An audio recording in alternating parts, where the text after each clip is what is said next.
So you finally said no to your fearful avoidant partner. There are three potential scenarios that could play out. The last one is the one you absolutely don't want. Hopefully, you're going to find one of the other two so that you wind up on top. Either way, there's a pathway forward.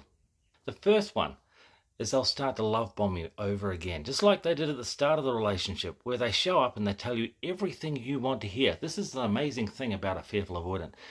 Their ability to perceive and understand another person's inherent needs is beyond none. They are amazing at reading the tensions, knowing the needs, and playing to it to their advantage in a very manipulative and coercive way.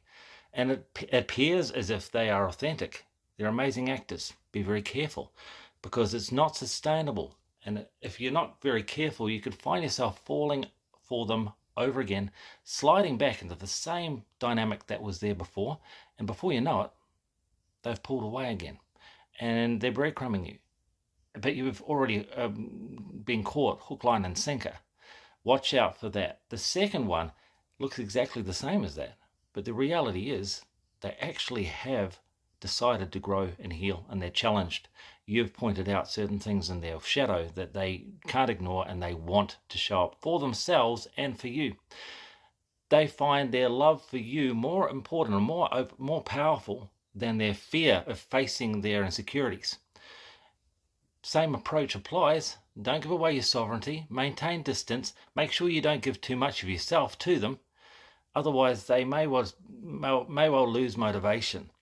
If you keep that distance, and a dismissive avoidant is amazing at doing this, at identifying codependency, and they'll reject it immediately.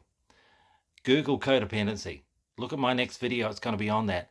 Identify the traits and make sure you dismiss those. Don't dismiss the person, only dismiss the attitude of codependency, to keep them honest and on the right track for their own growth, aware of what's going on in their shadow, and beginning to grow at the same rate that you grow in parallel.